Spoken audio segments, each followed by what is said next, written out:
Hey, Uncle Frank. Uncle Dan. Yeah. So it's great. I love that you're on here. Listen, you and I grew up. All of us grew up Mormon. Yes. But you grew up Mormon in a different part of this country than I did. You weren't in Salt Lake. No. A lot of yours. A lot of Northern California, a lot of rural Oklahoma. Right. And it's that rural Oklahoma where I'm guessing you encountered a lot of different kinds of Christian evangelizing. Is that fair? Do you think? I think we steered clear of it. Oh, okay. The Feldmans, we didn't really mix with the non-Mormons. Oh, well, That's for the best. That's for the best. That's right. There is that sort of Mormon xenophobia that's yeah. And it was really hard in Oklahoma because there were like 5 of us. So. Right. So it was a tight-knit circle. Well, Uncle Mark, I think you have you can teach us then, those of us who didn't encounter this. One of the ways that we might have, that other people have encountered the evangelizing of annoying Christians. Yeah, if you're lucky enough to have been evangelized in several different mediums, you might know what I'm talking about today. So, guys, there seems to be a little bit of a theme running through my segments these past few weeks, from the horrible woman Beatrice Sparks, who wrote Go Ask Alice in Jay's journal, in which her fanatical Mormon moralizing agenda led her to do horrific damage to a real family in mourning. And then also the Halloween candy panic, which I talked about a couple shows back, where most of an entire modern nation believed some salacious lies and utter bullshit about people wanting to poison their children for no reason. Right. And so I kind of continue the streak with today's subject, which kind of ties both those themes up nicely in a poisonous bow of lies, terror, and manipulation. But before we get to it, there's another theme we find ourselves hitting on here on our little show from time to time, and that is discovering some very disappointing person having some real, actually impressive achievement, like L. Ron Hubbard being the most published author in history. Right. Or Mormon prophet Russell M. Nelson having apparently been pivotal to the development of the heart-lung machine. Oh. Did you guys know that? No. He was involved in that. So that when they do transplant surgery or whatever, they use that to keep you alive. Oh. So there you go. And today's subject... Thanks, Rusty. Thanks, Rusty, for doing some useful thing in this life. Right. And today's subject being the most prolific cartoonist in history. And that impressive yet disappointing person is none other than the master of pen and ink nightmare fuel, Jack Chick. Gotta love it. Jack's been dead for just a few years now. He went to his weird glory in 2016 at the age of 92. Wow. But his influence in over a 50-year career is impossible to overstate. In addition to being the most prolific and published cartoonist of all time, he may be the most prolific single missionary for Christianity ever, or at least a very determined, diabolically twisted and sadistic version of it. Very demented, not determined, or more accurately, a more twisted and sadistic version than the usual version. Right. When I say prolific as both an artist/writer and Christian missionary, his eponymous little cartoons, known as Chick Tracts, number close to 1 billion in circulation. Jesus. And have been printed in something like 40 languages. Yikes. Which is nothing to sneeze at. The extremely reclusive Chick wanted to evangelize, but was apparently far too shy to do it face-to-face for some reason. As a World War II veteran, he learned during his time in the hell of the Pacific Theater that the Chinese communists had found distributing small graphic comics about party ideology to be an effective propagandizing tool, and a fiendish little light bulb flickered on above his head. So, for the very few people who've never even seen one of these little matchbook-looking things, what is a Chick Tract? A Chick Tract is normally a little 3x5-inch booklet of 30 pages or so of black and white comic book style narrative. There are over 150 titles available in this mini book style. Churches and basically whoever can still buy them directly from his website, chick.com. Wow. How many 13-year-old boys do you think Googled that only to be severely disappointed? Well, I just want to know if there's an equivalent on the other side, which is like chicks.com, and some nice Christian lady found stuff that she was definitely not ready for. Well, apparently, someone also claims that he took some of his inspiration from these things that used to be called Tijuana Bibles. Have you ever heard of those? No. They were old-timey pornography, like little graphic novel pornography. Oh, fun. That were kind of the same size as the very unusually sized Chick tracts. Oh, interesting. Mm-hmm. So, from the communist Chinese and Mexican pornographers, like, great things come. Yeah. Well, we already knew that. Yeah. So you can buy these. You can go to his site and buy these individually or in serious bulk, like tens of thousands at a time, and they're easy to find in the cheap, the penny bins at comic book shops everywhere. They're also everywhere. Believers buy them. They're crazy cheap. They're 17 cents a piece if you buy them individually, and then the price goes down from there. And they buy them. They buy them to leave in public restrooms, libraries, restaurant tables, tips to servers. Huh? Oh my God! You cheap bastards. Yeah, they Instead get them of. of course. Christians don't tip.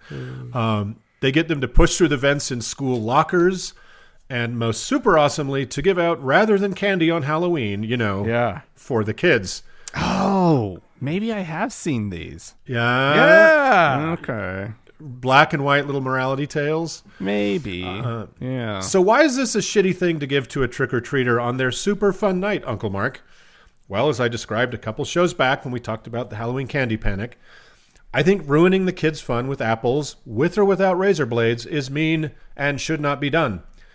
And neither should you drop into their joyfully outstretched swag bag a tiny booklet full of sex, murder, ritual sacrifice, pedophilia, explicit depictions of torture, and people burning in lakes of fire.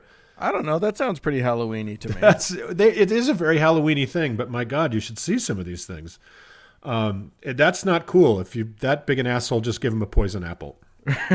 Yeah. And this is what chick tracts are. Horrific, quote, morality tales in which bad people, and I mean bad people, go to eternal glory via a game-changing three-point shot late in the fourth quarter, and good people go to hell forever for failing to do the equivalent of not saying Mecca Lecca Hi, Mecca Heiny Ho in the moments before death. Right. And who did the frothing sadist Jack Chick happily envision burning in hell forever?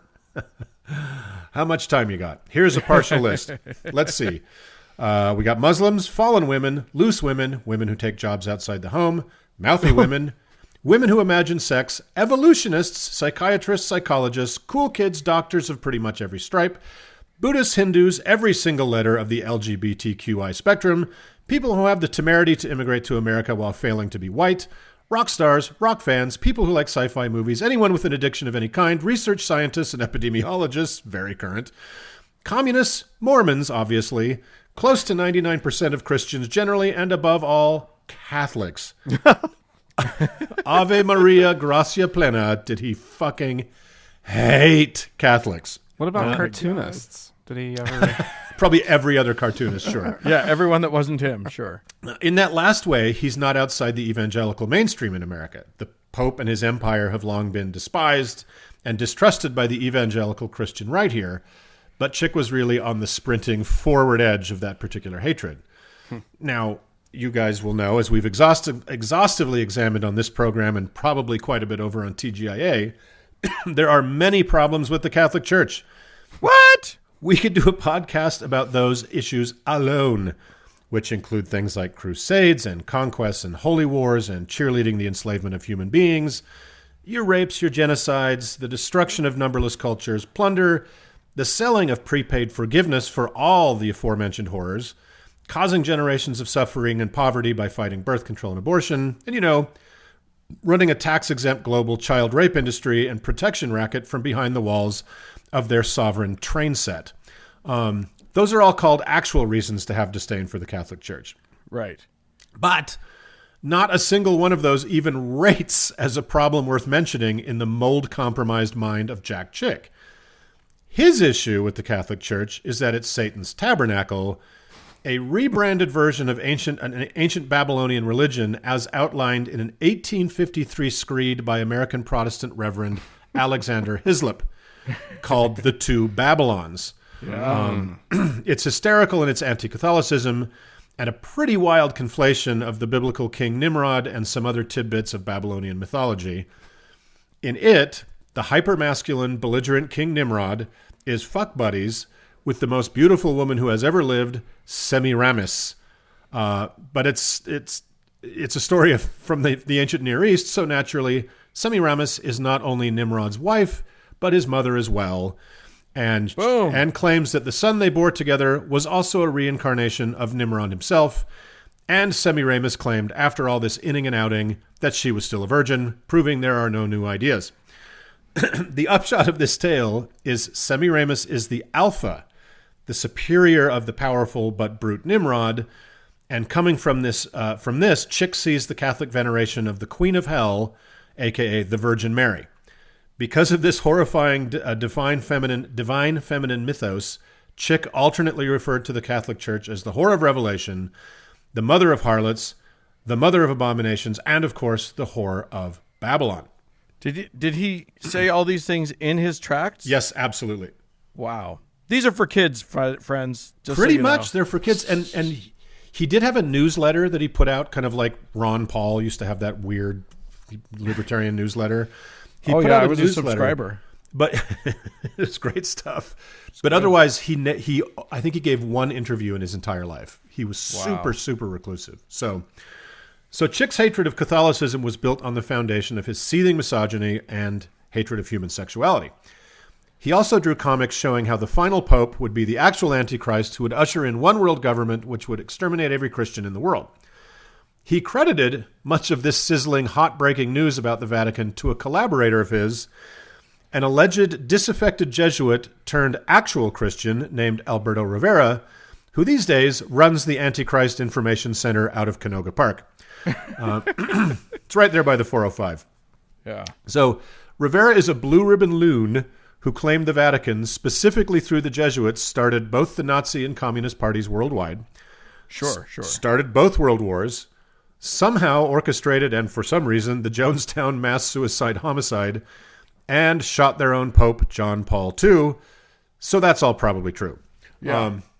As further evidence of Chick's ironclad sourcing for his frightmarish cartoons, The Broken Cross, an edition of his hippie Satanist punching series of full-size comic books called The Crusader, begins with this acknowledgement.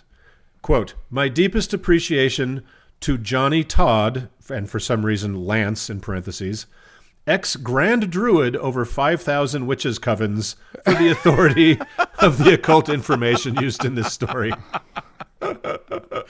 Wow. 5,000. That's pretty good. Yeah, you're doing pretty well. That guy's legit. Yeah, there's good money in being the Grand Druid, I guess. But whoever he is that is both is both Johnny Todd and Lance.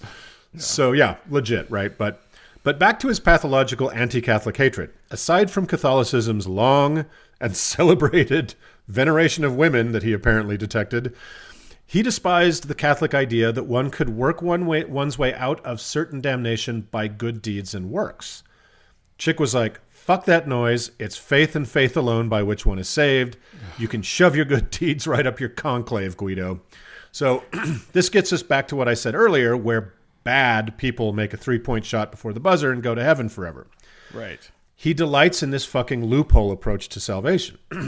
In one of his tracts, The Gunslinger, a hired murderer with countless victims comes to town and is paid by the saloon keeper to kill the local preacher for some reason. An upstanding and law-abiding marshal makes it in time to rescue the preacher, but unbeknownst to him, the preacher convinced the gunslinger to accept Jesus for some reason. So the next day, when the marshal hangs the gunslinger for his many crimes, he goes directly to heaven. But when the honest and upright marshal gets killed by a rattlesnake later that day, he goes to hell. Morality, guys. Yeah. It's great. It's really good. In what may be his most problematic tract, Lisa, simply called Lisa, the competition is fierce for the most problematic tract, Chick shows a troubled marriage with a nagging wife, a common theme in his work. She has an outside-of-the-home job and an unemployed husband who has turned to drink. In the stress, the husband, and there is a trigger warning for people here, turns to raping their daughter Lisa. Oh my God. It's so crazy. In a cartoon. Well, they don't show it, which is amazing because he shows a lot of really graphic stuff. It's amazing they didn't show it. So we find out the neighbor somehow knows about it and wants in on it. What? Then the family doctor admits to knowing about it, but has done nothing, except that now he invites the father to accept Jesus, which he immediately does, another common thing theme in Chick's works, and feels super duper good. He goes home to find the nagging wife, who admits she's known all along about his raping Lisa and having invited the neighbor to as well, and that in her stress, she's been abusing Lisa as well. Oh my God. So this is unreal. This kind of explains like QAnon, right? And the interesting. ease the evangelicals sort of have in believing these things that are just like outlandish and we would never accept in a million years, right? As being true. That just like the whole community knew this was going on, and we're like, meh. Yeah, but if you grew up or these were circulating around and you just had this view of the world, like of course QAnon makes for sure. sense. Oh my God, that's a terrifyingly good point, Frank. And it's a dismal worldview, right? Like how to hold these things. No wonder he never wanted to leave his house. Like if this is what he thought was out there. Yeah, true. Yeah, that's true. Maybe this is what made him reclusive. So he comes home, he finds the nagging wife. She admits she's been abusing Lisa too. So the husband invites her to accept Jesus, which she immediately does, see? And they hug and have a laugh, knowing everything is just fine. In the final frames, they call Lisa, who appears from the bedroom clutching a teddy bear, and we see her for the first time, and she is 6 or 7 at best. Oh my God. Mom smilingly tells her everything is fine now. They won't hurt her anymore. The end. All's well that ends well, right, guys? You know what? Nothing could go wrong now. Yeah. Lisa's apparently fine, or who gives a fuck? Did he know that he was actually writing Christian tracks? Like, did he think that he was like a pulp horror? Right? Well, author? He definitely understood using, he was terrorizing people, essentially. Yeah. Right. So in a way, he was a horror writer. Yeah. Right. So Lisa caused such an uproar that they no longer carry it on chick.com. And it should be noted that his work is banned in Canada. Like you cannot distribute it in Canada because it's so hateful and so fucked up like this. And like nagging wives and sudden conversions, violence against very young children is also a recurring theme. In the horrific Somebody Loves Me, a horribly neglected and abused boy of at most 5 is beaten so severely by his father that he soon dies in a wooden crate in an inner city alley in a rainstorm. What? But not before a heroic Christian missionary lady leaves him a card. Not a sandwich or a ride to the hospital, a fucking card that says Jesus loves you. Then an angel flies him to heaven to meet the loving God that created him in order to suffer such horror. The end. Much morality. Right, fellas? So, in addition to his sadistic portrayal of all sorts of violence and his misogyny, Chick's attitude towards people of color, immigrants, and queer people is about what you'd expect from a white American Christian fanatic in his 70s and 80s. Not too evolved, would be putting it very generously. His portrayals of Jews and Arabs rival those you might find in newspapers in the Germany of the 1930s. Right. Author and comics critic Daniel Rayburn has a massive breakdown of the art and philosophical horror of Jack Chick in his publication called The Imp.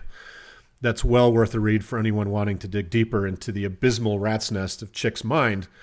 I kind of want to close with a quote from that. Rayburn writes, "He's an American original only because he's synthesized every half-baked, fear-based philosophy since rebel Protestant zealots colonized, milked, and raped the fresh green breast of this new world. Chick has dedicated his life to fighting Jesuits, Druids, Shriners, Illuminati, Satanists, vampires, rock music, sodomizers, and pedophiles. Appropriately, He proudly claims that his contributing writers and consultants are themselves former Jesuits, Druids, Shriners, Illuminati, Satanists, vampires, rock musicians, sodomizers, and pedophiles. Oh my God! His comics are a propagandistic conflation of American opposites that I can only term hardcore Protestant pornography. Each embossed with that hallmark of Cold War advertising techniques, the unique selling proposition, in this case, the blood of Jesus washes you clean. So when you dig around online, you can find countless stories from people who were traumatized by Chick's work. The fear of hell, that is just a base level trauma in the American Christian landscape, found rocket fuel in this weird, often terrible little comic books. And it's obvious that was the intention, to terrify readers, especially young ones, into conforming to his own very specific version of a hateful and sadistic Christianity. And just based on the numbers, he appears to have been pretty successful. So despite all the pains to love, the golden rule, and forgiveness, what lies at the cult of Jesus is murder, blood magic, and an insidious view of the world, that this life is and should be pain, especially for one's enemies. The cult of Jesus can certainly inspire some greatness, like, say, Martin Luther King Jr. or Desmond Tutu. There's probably a couple more. Give me a minute.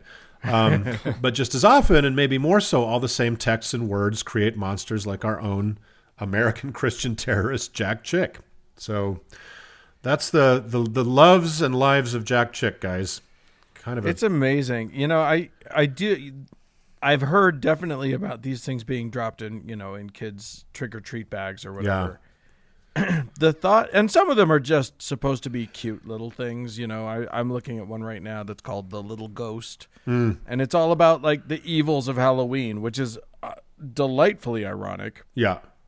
But man, the fact that the same guy, will market The Little Ghost one, and it comes packaged in exactly the same way and with the same kind of artwork as these more like utterly horrifying ones, and that a child could pick those up thinking that they're seeing something that's intended for them, and read it and see murder and child molestation and rape and all of this other stuff. Yeah.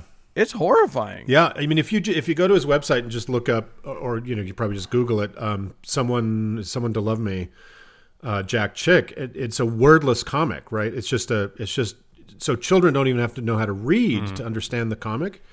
And it's horrific. Like this father just neglects and beats this child and ends up killing him. And, he goes to meet the Jesus who loves him, but did fuck all for him in life, right? So, yeah, it's pretty demented stuff. Wow. Yeah. So all right. Happy after Halloween, guys. Yeah. What a delightful time we've had. Yeah. Thanks for that. All right. Let's move on.